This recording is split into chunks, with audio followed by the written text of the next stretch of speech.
Bueno,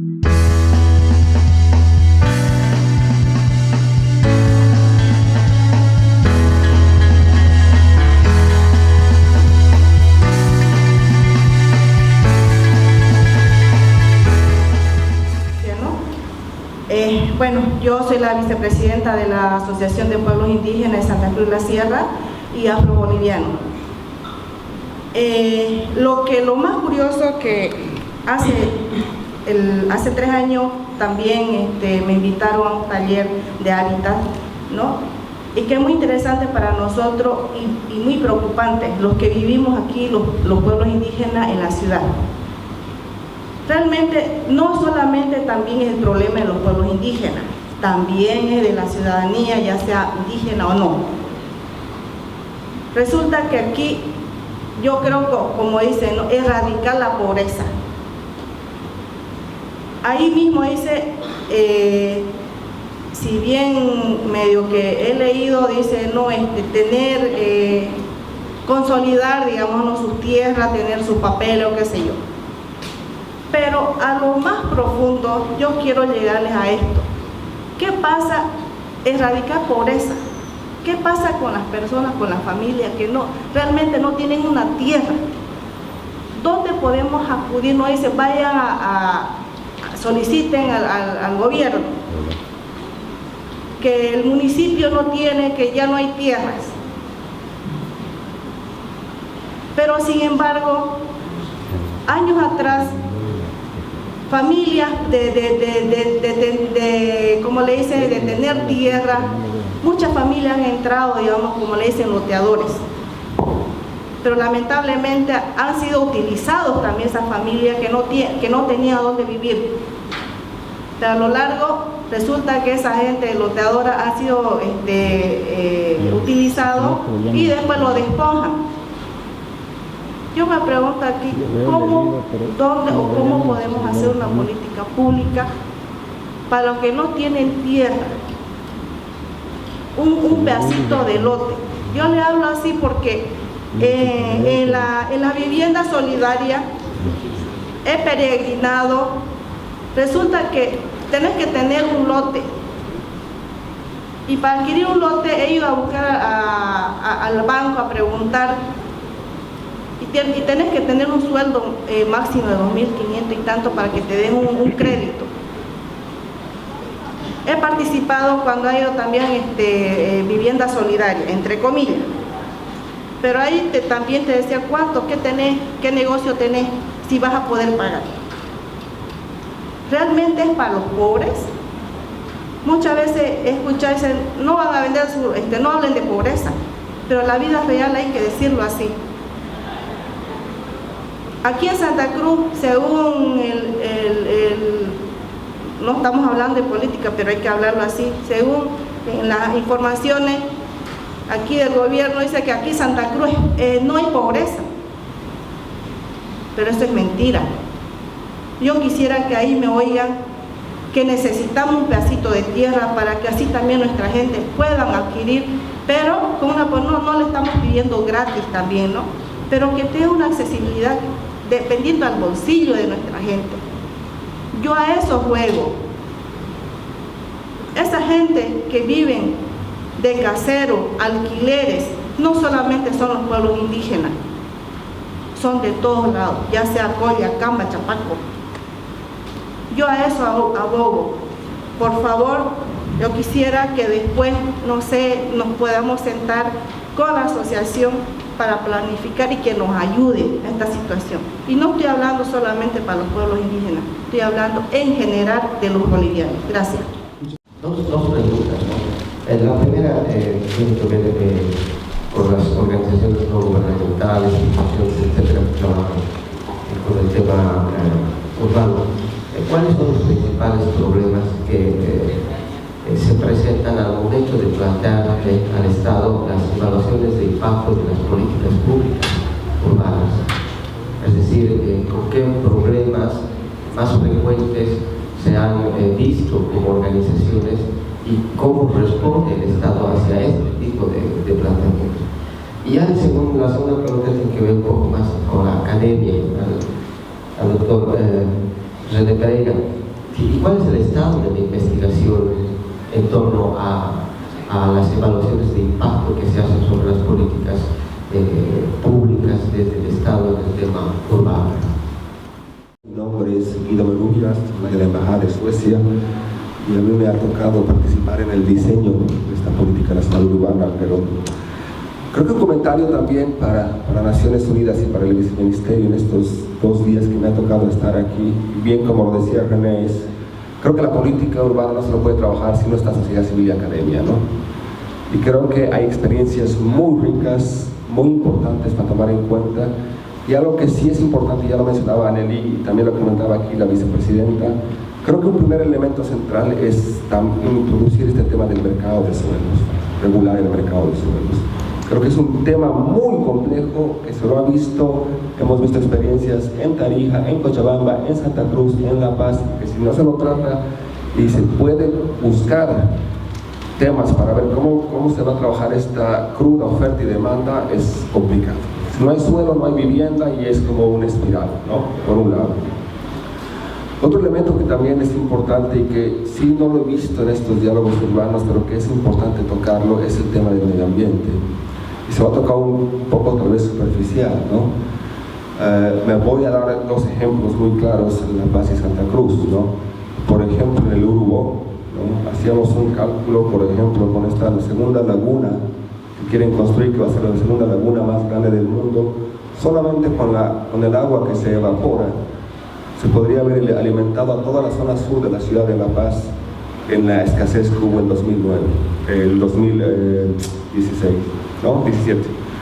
Entonces, y este tema, ¿cómo se lo va a trabajar, no? Veíamos, y si uno lee, por ejemplo, el Plan Maestro Metropolitano de Agua y Saneamiento en Santa Cruz, o si uno lo lee en La Paz, por ejemplo, la falta de acceso a servicios básicos es bien complejo, ¿no? Y cuando estamos hablando de intervenciones urbanas integrales, creo que es importante introducir el tema de las tecnologías y las tecnologías no convencionales. Cuando ven en Santa Cruz o en La Paz, se plantean, por ejemplo, construir estas grandes plantas de tratamiento de aguas residuales que al final tienen costos de 100, 200 millones de dólares, que son tan difíciles de poder implementar. Y ves países como Suecia, por ejemplo, donde se implementan tecnologías descentralizadas de muy bajo costo y que realmente son bastante efectivas. Entonces creo que estos elementos son centrales. Estamos viendo lo difícil que es trabajar el tema de la intersectorialidad desde el nivel nacional. Creo que hay experiencias locales muy interesantes que lo hemos visto, desde muy puntuales, como por ejemplo ayer veíamos en el barrio Luis Espinal, como experiencias de otros países como de Uruguay, etc. Entonces creo que realmente la riqueza de trabajar con esta sociedad civil y con esta academia que está aquí es muy importante, ¿no? Yo soy Gustavo Pedraza, soy investigador social. A mí me preocupa mucho el rol del Estado en los procesos de urbanización. Lo que yo puedo observar es que es el sector privado el que está conduciendo los procesos de urbanización y lo está haciendo en función de sus intereses económicos, ¿no? Entonces, cuando el sector privado controla y dirige procesos de urbanización y no tiene la regulación y no tiene el límite que debe ponerle el Estado, vamos a crecer como lo estamos haciendo ahora, ¿no? Entonces, yo creo que el rol del Estado es primario. O sea, tiene que haber una alianza con los sectores privados, con los sectores empresariales, pero el dueño del proceso es el Estado, como representante de la sociedad. Nosotros estamos acá, acaban de mencionar, ¿no? Las lagunas, los bosques. O sea, esta ciudad tiene 55.000 hectáreas ocupadas, pero urbanizada en el entorno ya de los municipios metropolitanos y más allá tenemos cerca de 160.000. Es decir, tenemos, ¿cuántas? 90.000 hectáreas casi, que están urbanizadas, que están loteadas, que están listas para venderse, se están vendiendo, se está haciendo campaña en todo el país. Imagínense ustedes si en esas 90.000 hectáreas que están ahora sin ningún uso se estuviera produciendo alimentos, ¿no? O sea, ¿dónde está el rol del Estado para regular y obligar a hacer eso? sea, obligar en el sentido estricto del bien social, ¿no? Del bien colectivo. Nuestra frontera agrícola está avanzando y el gobierno nacional está preocupado también de hacerla crecer como 1 millón de hectáreas al año. Estamos importando cebolla, estamos importando tomate, estamos importando papa, y aquí a 10 kilómetros de la ciudad, donde viven 2 millones, tenemos 90.000 hectáreas sin uso. O sea, ¿cuál es esa racionalidad, ¿no?, que se le está dando a esa tierra? Entonces hay que recuperar la gestión de la planificación y del desarrollo urbano desde el Estado. Caso contrario, vamos a tener unas ciudades como las que estamos ahora teniendo, o sea, no hay rumbo, ¿no? Los puentes los construyen empresas privadas, ¿no? Los puentes obligan al gobierno a sacar leyes que le benefician a la inversión de sus capitales. La definición de las calles la definición de las rutas del transporte público no las hace el municipio, las hacen los dueños de los micros, ¿no? La ubicación de los mercados probablemente la haga el municipio, pero el tipo de mercado, el tipo de economía urbana la define también el gremio. Entonces yo creo que es muy importante, y cierro con esto, René, el Estado tiene que controlar el proceso de desarrollo urbano, porque ese es su rol, el Estado en su nivel local, en su nivel subnacional y en su nivel nacional. Caso contrario, vamos a dejar este proceso en manos de quienes no son competentes para eso. Que ha tocado Annelise en su exposición, hay muchas cosas por explicar, pero no se trata, digamos, de responder, de justificar muchas cosas, ¿no? Porque sabemos que trabajar en ciudades es un tema complejo, ¿no? Por lo que habíamos mencionado, el tema de articular actores, simplemente tener niveles de gobernanza multinivel ya es un tema complejo. Es más, las áreas metropolitanas que se tienen en La Paz, Cochabamba, Santa Cruz, bueno, a excepción de Cochabamba, entre los mismos municipios ni se miran, ¿no?, ni se hablan para poder conformar, digamos, una región metropolitana que atienda los problemas estructurales de su región. Entonces, son muchas problemáticas transversales que ha tocado y estructurales, digamos. Por eso el tema de la educación, de la cultura, de la generación de capacidades es un tema muy importante para nosotros, el tema de la gobernanza, ¿no? Primero, empezar a dialogar ya es un avance para nosotros. Desde afuera, así me lo han dicho, para muchas personas para otros países, es un poco difícil entender que en Bolivia se estén animando de hacer algo urbano, alguna política urbana, ya es como que algo que es raro, ¿no? Porque en Bolivia usualmente no atendemos esta situación. Se lo deja un poco, porque la realidad es tan compleja, tal vez por la vorágine de la realidad no se va a aclarar. Bueno, me gustaría decir que en realidad hay muchos temas de la multilocalidad que obviamente sí está, el tema de ustedes hablaban de las políticas, pero yendo, digamos, a las preguntas de las personas que sí están aquí presentes, atendiendo, digamos, a la consulta de la señora que hablaba del problema de la tierra. Para nosotros en realidad sí es un problema estructural, y la base, digamos, de todo esto es el suelo, ¿no? Entonces entender esa complejidad del suelo, del acceso al suelo. Entonces, en esta política se pretende trabajar ese tema, ¿no?, en lo técnico, en lo legal y en lo económico, porque hay esa tríada inexorable, digamos, o inseparable para atender el tema del suelo. Y cuando hablamos de legislación urbana, queremos construir estas leyes, digamos, nacionales, y también que puedan repercutir en lo local, para justamente brindar estos accesos al suelo, ¿no?, de la población. Cuando no controlamos el mercado, esa es también nuestra intención, ¿no?, pero es fácil decirlo, difícil de hacerlo, ¿no?, porque implica un cúmulo, digamos, de aspectos institucionales, estructurales que habrían que hacer para regular. Imagínense salir de acá y hablar de que se va a regular el mercado inmobiliario, o sea, generaría mucha susceptibilidad, al menos, ¿no? Entonces, de todos modos es una tarea, compartimos el criterio de la última exposición. El Estado, su rol es redistribuir las riquezas, ¿no?, capturarlas, redistribuirlas, generando equidad, acceso. ¿no? Uno de los lineamientos de la agenda, o mejor dicho, de la nueva agenda urbana, es no dejar a nadie atrás, ¿no? Estamos hablando de inclusión, estamos en un desafío, compañeros, o sea, y aquí todos somos corresponsables, como gobierno, como academia, como población, en plantear soluciones, plantear propuestas y acciones. O sea, hay también una connotación política, si vale el término, de cada uno de nosotros de poder sumar, ¿no? Y un poco esa es la invitación que queremos hacer. Bueno, eso es el tema del suelo. Luego, las principales problemáticas tienen que ver con las demandas que menciona, respondiendo al compañero sociólogo, lo que menciona la compañera acá, ¿no? ¿Cómo garantizamos una vivienda adecuada? ¿No? ¿Cómo garantizamos el acceso? Esos son los temas serios, ¿no? Lo que nos enseñan en las universidades a veces queda, digamos, en lo académico, muy en lo académico, cuando pensamos que estamos planificando ciudades, no sé, de otro planeta, ¿no? Donde realmente son lindos colores, lindos planos, que pueden ser reales, ¿no? Que pueden ser realizables, pero si no entendemos que el territorio es la construcción social, digamos, que parte de la construcción social del espacio, vamos a atacar estos problemas con mucho más, el urbanismo va a llegar a tener mucha más realidad, ¿sí? Y ya un poco apresurándome, se hablaba del medio ambiente, ¿no? Del tema de las tecnologías, el tema de la urbanización. Este temita último para acabamos con muchos temas, pero me gustaría comentar, la idea no es pelearse con el privado, ¿no?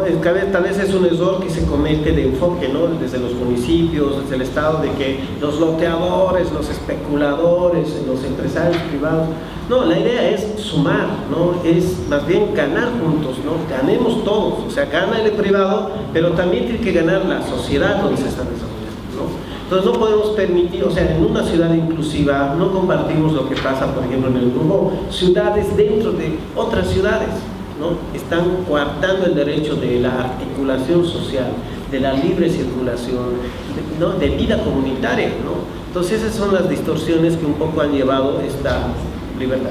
Entonces el tema es muy amplio, pero acá estamos para escuchar, para proponer y para seguir construyendo conjuntamente. Gracias. La verdad es que este diálogo demuestra claramente la gran oportunidad que tenemos para orientar de la mejor manera el debate y también encontrar las soluciones adecuadas para los principales problemas que se presentan en este acelerado proceso de urbanización. Ha habido seguramente muchos avances desde la academia, desde las organizaciones no gubernamentales, de la sociedad civil, de los grupos de la sociedad, del sector empresarial, etcétera, que seguramente han hecho análisis, propuestas. Creo que estamos en un momento para poder converger en cuanto a los principales desafíos que el país tiene desde el punto de vista de urbanización.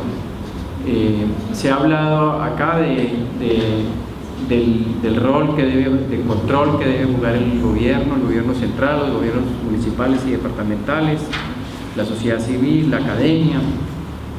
Gustavo también nos recuerda la importancia del sector empresarial. Sin duda tenemos que aunar la mayor cantidad de esfuerzos para poder encontrar la mejor solución y las soluciones más integrales. Pero sobre todo, y este es el énfasis que Naciones Unidas quiere poner a todo esto, es precisamente responder a los grupos vulnerables, a los grupos más vulnerables en las ciudades, a la gente que está en extrema pobreza, a esas poblaciones indígenas, campesinas que migran por X o Y motivo y razón a las ciudades y se encuentran con unos desafíos y unas vulnerabilidades que muchas veces inclusive pueden ir más allá de las expectativas que tenían en cuanto a encontrar nuevos horizontes, mejores oportunidades de trabajo, de empleo, de ingresos, etcétera. Y si no hay una ciudad que los acoja para que puedan desarrollarse integralmente, pues obviamente estamos generando cada vez más espacios de mayor conflictividad, de insatisfacciones, de injusticias, de desigualdades, que si no las planificamos, si no las prevemos, si no tenemos las políticas adecuadas para responder a eso, pues obviamente estamos generando cada vez una sociedad más dividida, más y una situación, digamos, desde la perspectiva del desarrollo urbano, cada vez más compleja. Por eso, como decía también Abraham, el principal desafío y el principal objetivo de la Agenda 2030, los Objetivos de Desarrollo Sostenible, y que sin duda es absolutamente compatible y responde a los mismos desafíos que se plantea el Estado Plurinacional de Bolivia en su Plan de Desarrollo Económico y Social y en la Agenda Patriótica, es no dejar a nadie atrás. Es ese enfoque de derechos humanos que requiere esta agenda, como también lo mencionaba Annelise, para poder principalmente disminuir las desigualdades, identificar las oportunidades de trabajo, de empleo, de ingresos de la población más vulnerable. Y el lema que también ONU Habitat tiene y agrega a este lema de no dejar a nadie atrás es también no dejar ningún espacio atrás. Gustavo nos hablaba también de las oportunidades perdidas y las necesidades de mirar a otros espacios para efectos de un ordenamiento territorial y una planificación adecuada del territorio, de cómo ver, visualizar muy bien, planificar y tomar las decisiones de política pública para un adecuado uso de los recursos, uso de los espacios, del suelo y de esta manera, digamos, tener unas ciudades más sostenibles, unas ciudades que a la vez están integradas con su entorno y cómo su entorno se constituye en los recursos que requiere las ciudades, que demandan obviamente un uso excesivo de recursos naturales, agua,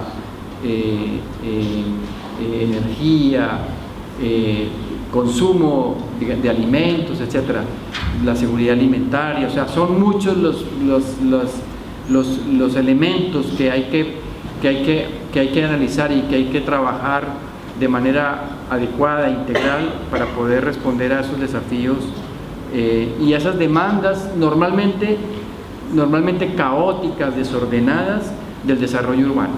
Y si no hay una buena planificación, una buena visión estratégica, pero sobre todo también, y es lo que nosotros valoramos muchísimo de esto, espacios de diálogo para poder concertar, para poder identificar, para poder responder, cada vez va a ser más complejo.